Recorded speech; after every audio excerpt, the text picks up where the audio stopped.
Good morning, people. My name is Janine if we haven't met before, and welcome to my channel.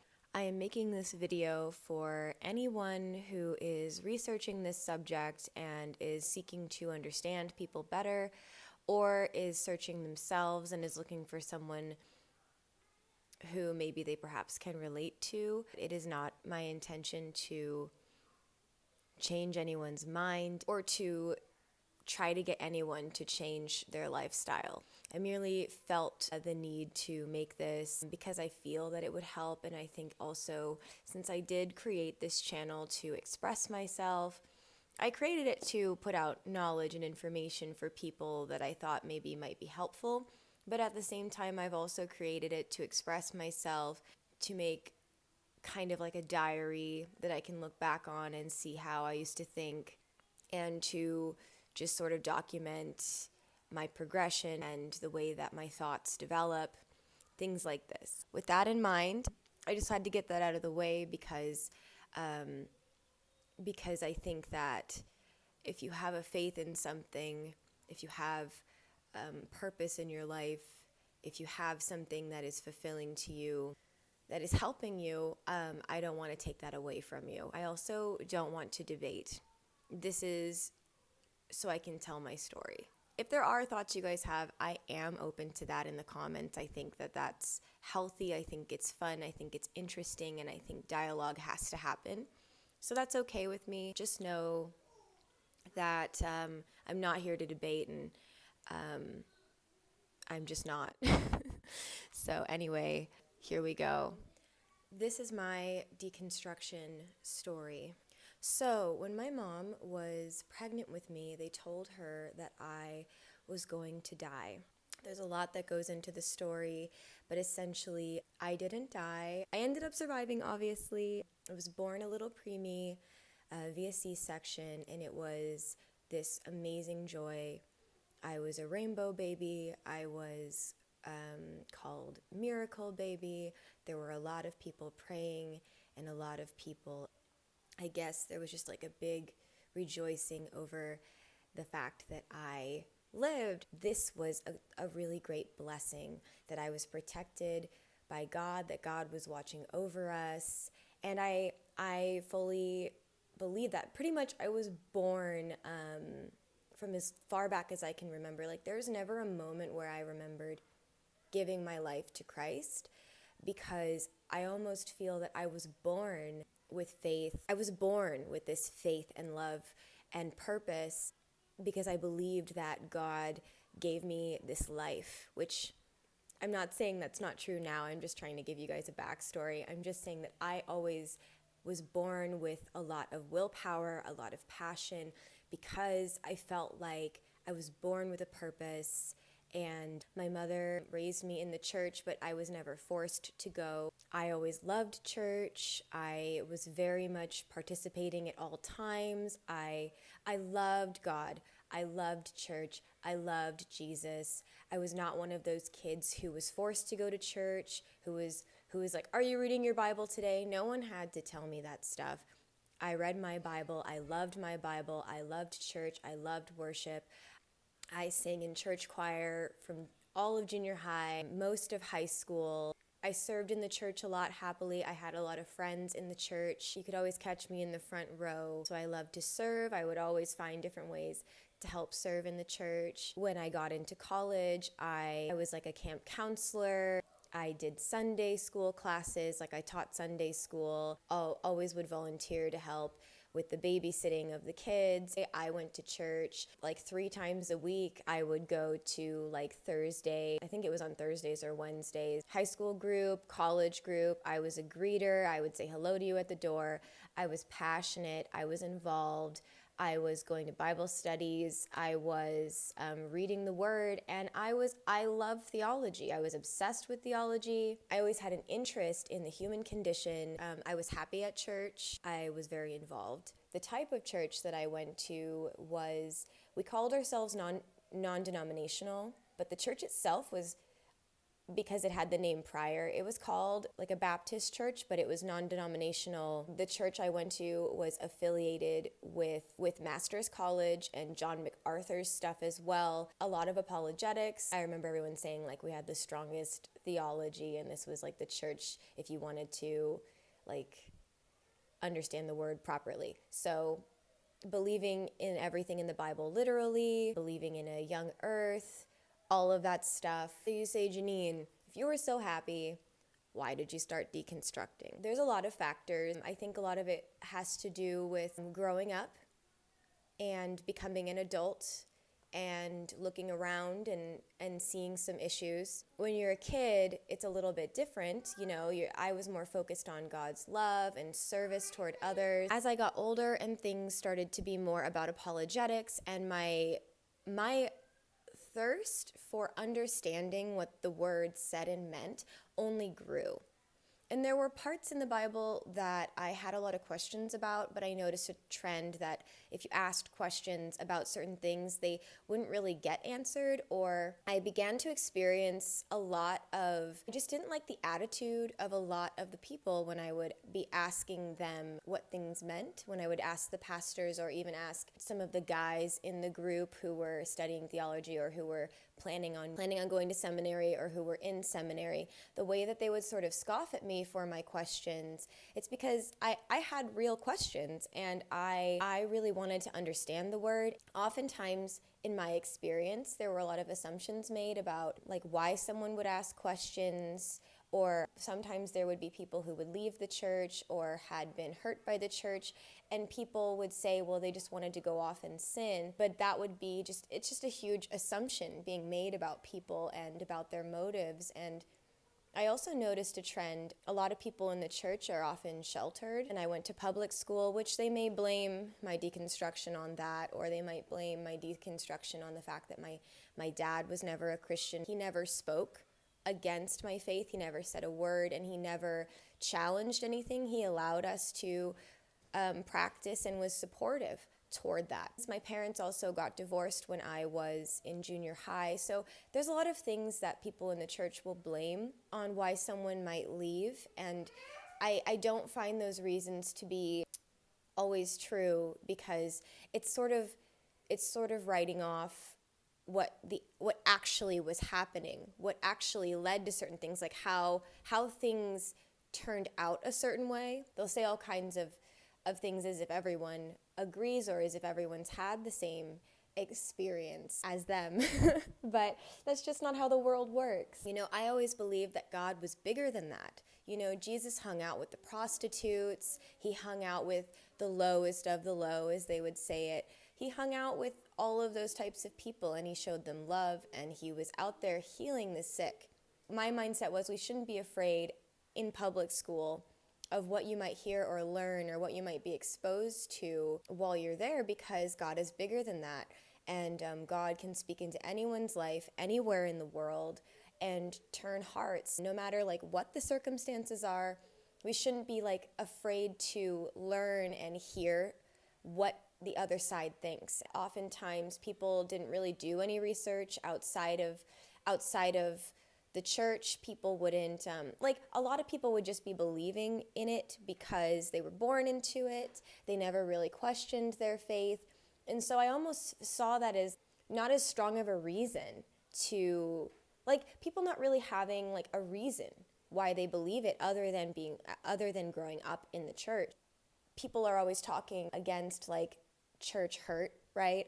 And saying like, well, that's not the character of God, that's people, whatever. I get that. It's just that this was a trend that was reoccurring in different social circles, even of Christians. They would make a lot of assumptions, and then they would say things that I found to be harmful. Now, this was just like a little footnote. It wasn't something that crushed my faith, and I quite frankly had no reason to believe otherwise. This gave me a lot of purpose in life. I was baptized in the 10th grade. I was rebaptized in college because the first baptism that I had was not really in front of anyone. It was just in front of like my friends. And so because I was now grown, I had given my testimony. And so I wanted to do it in front of everyone. And so I invited my my family, my friends, and my now husband and I actually were baptized at this same time as well. So, and that is another reason why I feel it's really important for me to give my deconstruction story, because I was baptized in the church. I did profess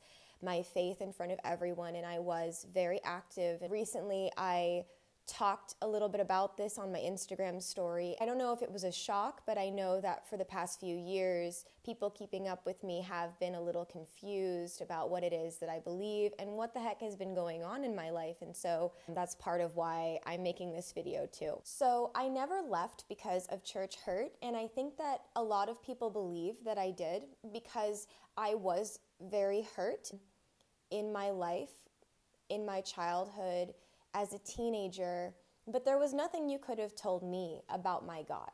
That's the thing. No, nothing any person could have done to have made me leave the faith, because I would have been the first person to say, it's not God, it's not the Bible, it's people, and people are flawed. And so of course you got hurt by people. The church is just made up of people, and so it's going to be imperfect. So I just wanted to get that part out of the way, that even though I have been through a lot in my life, there is nothing that you could have said to me, done to me, didn't matter to me, because it was all, my God was greater than the cruelty of men. I just don't want other people to go through the things that I've been through, especially since I think a lot of these things are preventable. There were a couple of things that bothered me, but ultimately I was always willing to trust God, and because at the end of the day, it doesn't really matter if you don't like something, if it's the God of the universe, because even if you don't like something, it makes no difference, because if you think that that God is the God of the universe and that that is the truth, it doesn't really matter what you think about it, because that just is the facts. That just is the way that it is, regardless. As I got into college and as I really wanted to understand my Bible more, and I was obsessed with theology, I remember in the college group, I had tried to join theological conversations, join conversations about apologetics. I was really interested in it. I wasn't interested in becoming a pastor. That wasn't something that we believed. That wasn't something that we believed was a place for women in the church. I just wanted to understand better because I wanted to be solid.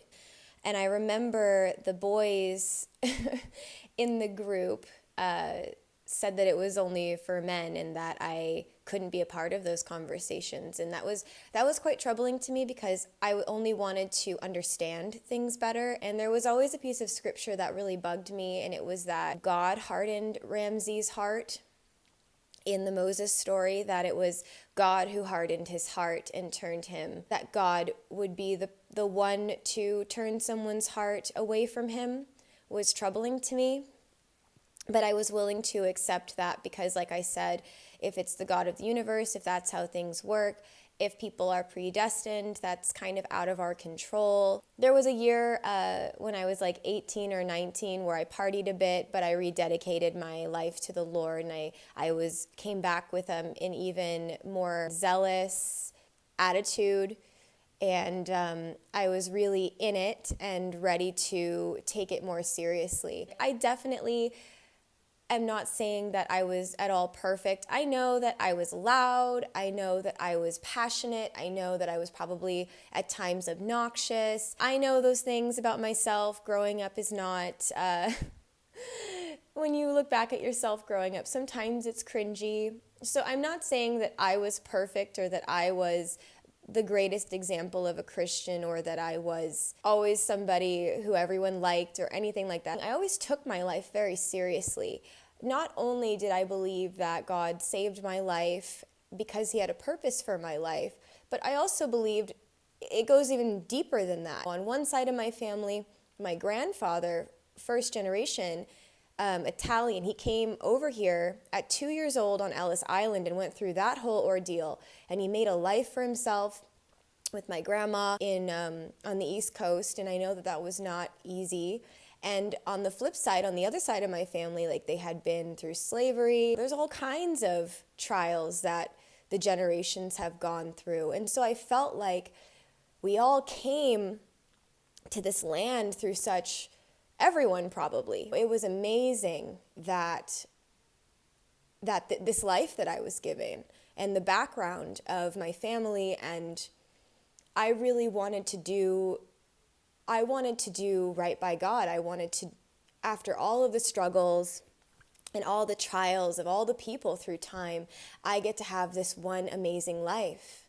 And so I wanted to, and I still do, wanted to live it to the fullest and live it the way that I was meant to. I remember in college, we did a missions trip to the Czech Republic. It was an English camp. So it was teaching Czech kids, helping them learn English through church. And so it was also to evangelize to them. I remember that there were a lot of atheist students. And so there was a lot of debating happening. But I remember that I gave my testimony to the kids and to my peers, and that it was actually one of the hardest things I've done, because I mentioned I don't know if I can say the word, I mentioned SA and the situation that had happened to me from a boy in my youth group when I was 16. And I mentioned that, that it was one of the most difficult experiences that I'd been through, and that the thing that kept me going was God, and it was that hope and that faith.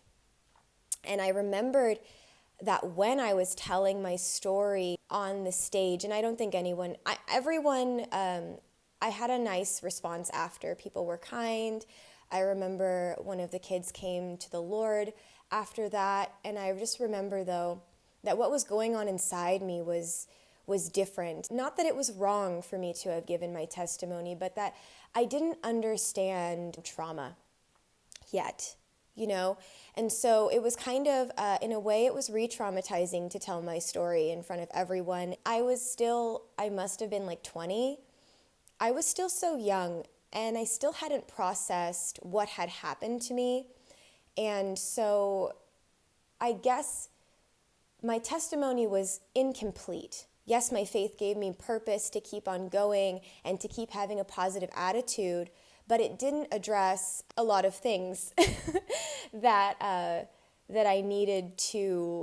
was beginning the journey to understanding at that time. There was something more that I had to understand about these traumas. I felt very strongly about giving my story because I felt that the church had problems with teen issues and addressing them properly, and I felt that the church had not a healthy view of human sexuality. And I'm not talking like biblical, what should or shouldn't happen, but just things happen regardless.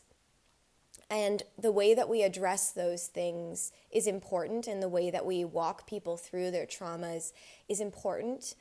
And there was always this attitude of like, facts don't care about your feelings. I'm all sounding like Ben Shapiro, but I'm saying like there's an attitude of that in the church because of, ultimately God says this, and so do that. And whereas facts might not care about your feelings, I kind of learned through life experience, even though they don't care about your feelings, the fact is you cannot ignore people's feelings without negative consequences. Being aware of when the Bible was written, I felt that there were things we understand about the human genome, about hormones, about the human psyche. There's a lot more that we understand about those things and about how the world works. That I got pregnant, me and my husband got pregnant while we were engaged. I had my son when I was 21. We dated for 3 years, but yeah, we got pregnant out of wedlock. I believed I'm responsible for my own actions, and that was kind of the attitude that I had about it, so I chose to try to be joyful about it and do my best. And I had always wanted to be a mother, so that plays into it as well. I always thought I would have kids with Brandon, so it was kind of like, well, I guess we're just doing it right now instead of later. Yeah, and I thought that he was a blessing, and he is. But anyway, when I became a mother, I had a more critical eye of the way that I had been treated and my friends had been treated when it came to trauma and when it came to sex ed. And I began to be sort of fearful of my children going to church. And that's kind of what changed. And so I really had to examine why I didn't want them to go, because I just felt that it wasn't a healthy environment for my kids. And my husband felt like this too, and that was sort of the beginning. And also problems in my marriage came up, problems that come up when you are in your first 2-3 years of marriage when it's hard. There were a lot of things happening that I felt like the church didn't really help. I felt like the culture of the church is to ignore problems and then just be happy anyway, just ignore the problems and be at peace. Just a culture of ignoring problems, a fostering of unhealthy behaviors, just ignore your problems and keep going. And I don't want to insult anyone. I know that there's a lot of different kinds of churches. I know that there are a lot of loving people in care departments. I know that. I'm a person who always would seek help from my pastors, from the care departments. Yeah, I always asked for help. I always had an open mind toward the advice that they would give, and I would take the advice. And so this is kind of where I felt like things started to fall apart practically. Ultimately, the reason that I left the church was when I had children. When I had children and realized that I couldn't raise them in it. And I tried, but I just couldn't do it. I ended up becoming one of those people who left the church feeling like the church didn't behave how Christ behaved.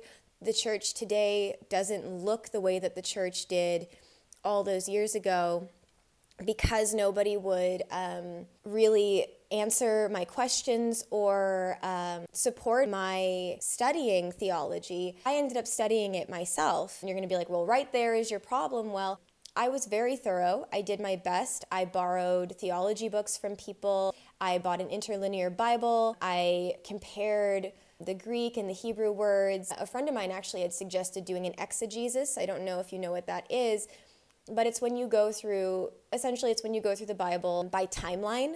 So whatever was going on in the entire world at the time, and you look at it historically, and you just look at it from all different angles. I began to see that the way that Christians practice today is not how they used to practice, and so I felt like it would be better to leave the church and just try to live like Jesus. And I know that it's like, well, you got to be going to church, but I felt like the church wasn't the church anymore. I had this belief that if Satan works the way that he does in the Bible, I felt like the deception was happening in the institution of the church, and so I wanted to leave. I remember there were times where we went to a more Pentecostal church. There were other problems there, and I get why there are churches who don't even want to address the spiritual gifts because of the problems that arise with that. I just kept noticing, no matter where you go, institutions are always going to have a breakdown. There's always going to be problems in institutions. As a doula, I can say that, in the hospital systems, you can even say that about the school systems, the education systems, and in the church. So again, I always believe there's nothing that you could have said to turn me away from my God. It was the people, it was the flawed institutions, and it needs a reform or something. I became really strict with my kids. I didn't want us to watch TV. There was a period of time where we didn't celebrate Halloween or Christmas. I felt like it was super hypocritical to watch Lord of the Rings but be against Harry Potter. Just because the writer was a Christian or a Catholic from Lord of the Rings doesn't mean that it's not still magic. I also was born in North Hollywood and have been around movie people my whole life. And so I have a love for film, and I always used to watch all the DVD extras. So I was very well aware of how media is kind of put together and intended purposes, that everything is on screen for a reason. All those things are true, which you've seen in my channel, that I love to use art and I love to show you why things are on screen. So anyway, there was a period of time where I felt like there was always an agenda. I had a lot of fear. I got into a bunch of conspiracy theories. There are a lot of conspiracy theories out there, and I doubt that there are a lot that I haven't gotten into. But there are conspiracy theories out there created by Christians. It's just the embodiment of Christian fear. One of them being the flat earth conspiracy. It is based on there's a lot of Christians who believe in that, because in the Bible, that's sort of how the earth is described, and the way that the firmament is described. And so the conspiracies go deep if you don't trust your government, if you think that everything outside of your belief system is evil. The world, essentially, there's no one that you can trust except for the people in your sect of Christianity. There's like a paranoia that comes with that. So through all of this, I became a yoga teacher, and people might say that it was the yoga that took me away from God or from Christ. It helped me to understand Eastern thought better, and that sort of made the Bible in a lot of the spots make more sense. I think that there's a lot of people who are way too afraid to even read anything about world religion or the way that other people think in different philosophies, because they're afraid it will threaten what they believe and change their minds. But I think that there's an ignorance that is a really big issue with it, because God is bigger than that. God goes beyond our understanding. There are a lot of different angles, and there are problems that surface when you don't consider. There were problems coming up. So I became a yoga teacher because of the need for healing. I found that there was a lot more to healing than what the church presented, because the church's method is often just to be better, to pray and then just get better and to just get over it and just choose to get better. But that's not really how healing works. And so I found the beginnings of my healing process from the SA situation that happened and other traumatic situations that had happened in my life through understanding my physical body better. Christians don't often understand how your actual body works, how hormones work, how cortisol works in your body, how fear-based action affects your life. I think that there's a lot people don't get about that. My deconstruction came from traveling as well. We traveled a lot when my kids were young. We lived in Georgia for a time, and that was like, there were churches on every corner, and I had believed that Christians were persecuted. Like, I understand that there was persecution at the time, perhaps when the Bible was written, but it's different today in the West, in America. It's a different situation, and they were always talking about how they were persecuted, how their way of life was persecuted, and how the media and everything threatened everything. But when I moved to Georgia, I was able to see that, I don't view the church as persecuted in the West at all. I actually see them as dominant. I actually felt that to leave the church was harder. It was pretty much one of the hardest decisions, like to actually land where I've landed was one of the hardest things to admit to people. I felt like it took a lot of bravery, more than staying in the church, because of my convictions that today's church is not what it was intended. And also, I don't believe the Bible is literal. A lot of it is metaphorical.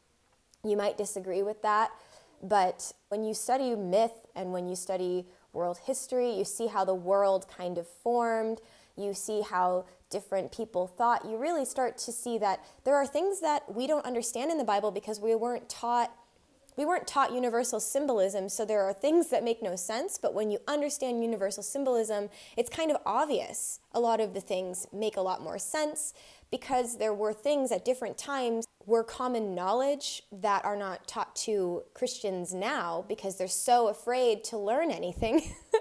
And so that was a big problem, just the fear. If your God is really that strong and that powerful, once a believer, always a believer, that if you're chosen, then what is there to fear? Being a seeker and always seeking truth, I never wanted to pursue my sin. I never just left the church because I wanted to go sin or because I felt like I wanted to cherry pick spirituality because I wanted to live in a world of my own creation.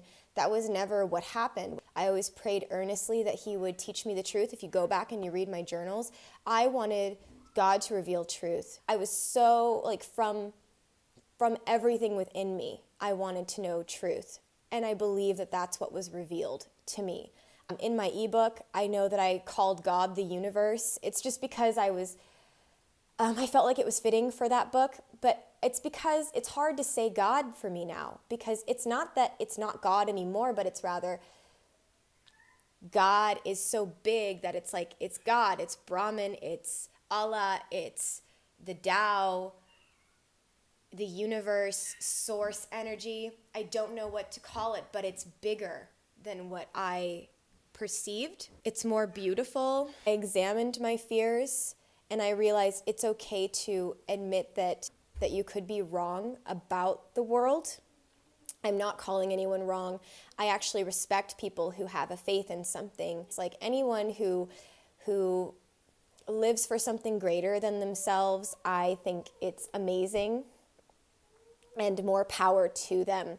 It's just that getting out in the world and talking with people, seeing the world more as it actually is. The way that fear affected my life when I was a Christian, and it was a reoccurring thing I saw with friends, family, a lot of people. And I've witnessed beautiful births as a doula in homes of people of faith, and I mean, with families of faith, of different faiths. And I guess after having some spiritual experiences myself and serving in different people's homes, I've come to realize that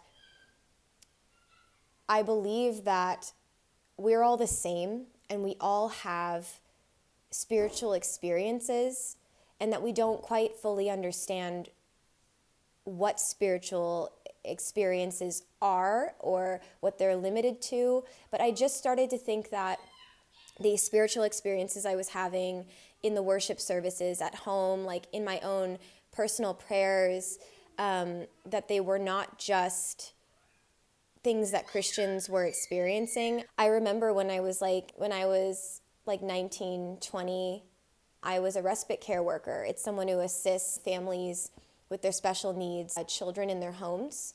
And I worked for a couple years for a Muslim family. I learned a lot about people in those interactions. I saw how Muslims were treated in my town. It broke my heart, honestly. It reminded me of racism I've experienced.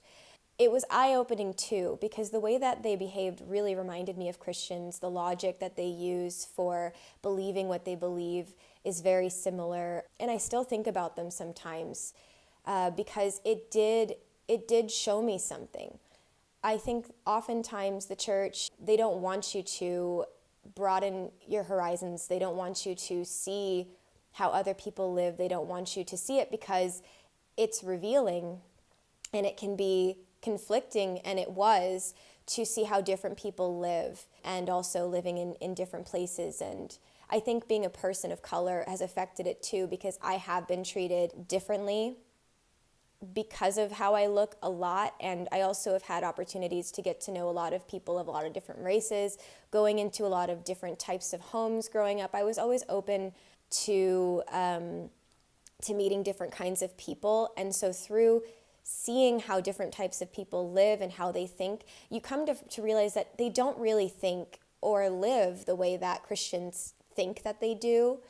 And so I think that that's where the misconception that Christians are the only ones who have genuine spiritual experiences and genuine, I think it's severely flawed to believe that every action that people take outside of the church is purely selfish and sinful. I think that that's just wrong and misinformed when you're really looking at it. To assume that everyone's heart outside of the church is filled with evil, it's wrong. And finally, becoming a doula, I became a doula in 2021, serving a lot of different types of families, some Christian, some in other faiths, some who are just spiritual. The takeaway is that we all go through the same things in life. We all have trauma. And I just believe that these institutions, church especially the type of church that I grew up in, it sometimes, not meaning to, fosters, I don't know if I'm allowed to say the word on YouTube anymore, fosters DV. It can kind of create situations that are dangerous for people, and it's way more common than you think because they discourage getting therapy, they discourage getting help outside the church, and then they have a lot of unqualified people in the church who don't really understand how the human body works or how trauma works, or things like this are huge problems in the church. And so it's one of the reasons I became a doula, is just I want to help. I'm even taking a trauma and somatics class right now to help me serve people better. Teaching people how to advocate for themselves is very important. Teaching people how to take care of themselves, that we're allowed to have these faiths and that they are essential to our lives. Spirituality is a personal choice. I guess that I'm not really sure how to make this organized. I thought about making this a bullet pointed list, but I don't really want to debate theology, so I didn't really want to go through the verses. But ultimately, I just don't think that the Bible is literally true after studying it. I don't think that the worldview that the church, at least that I grew up in, and most churches in the West, I don't think the world works the way that they believe it does. I think it's very fear-based, and fear affects the body and people and society in a very sinister way. I love people, and I respect different people's religions and faiths, and I learn something from everyone that I serve. I grow as a person by having an open mind, and I'm actually able to help more people and serve more people by considering their perspective and their point of view. I just think that there's more than one valid experience. I just don't see the world the way that I used to. I think God is bigger. Whatever the source energy is, it's bigger. Whatever phase in your spiritual walk that you're in, I hope that this was helpful, just to say that it's okay to say, I don't know sometimes, because ultimately there are things that we don't know and we don't understand. People might look at not knowing and not having certainty as something that's the most terrible thing that could ever happen. But if there's anything I've learned through any of my life experiences, beyond what I've even talked about here today, is uncertainty is guaranteed in life. I've made kind of peace with uncertainty, that there is a place that you can come to where, that we all must come to an extent with that we can't be certain about everything. And we can't know everything. And that's okay. And that there is a trust in the process and in the transformation. And ultimately, I could never have foreseen the person that I was going to grow up into being. But now it all makes sense to me now that I am grown, which is another reason I feel comfortable talking about this now, is that I'm grown now and I've had time to think about my life and what has happened so far. This is just the way that I see things. I think life is miraculous and beautiful. Yeah, I don't want to ramble for too long, but I hope that you see my heart. I just genuinely want to help. And I just think that there are a lot of things that don't help in fundamentalism. So anyway, I hope this video finds you well. Feel free to discuss things with me in the comments. I know that there are things that I missed, but like I said, this wasn't really about me going and opening the Bible and pointing out where I find issues or why I think that it isn't literally true or why I just don't think it's the only holy book that has truth. That's not what this was about. This is just my experience, that I'm just choosing to say that I don't know the answers, and I'm okay with that. Yeah. So I do feel a little bit lighter, being honest, but at the same time there is a heaviness with discussing this openly. Yeah. Okay. Well, I gotta go play with my 4-year-old now. So see you in my next video. Bye.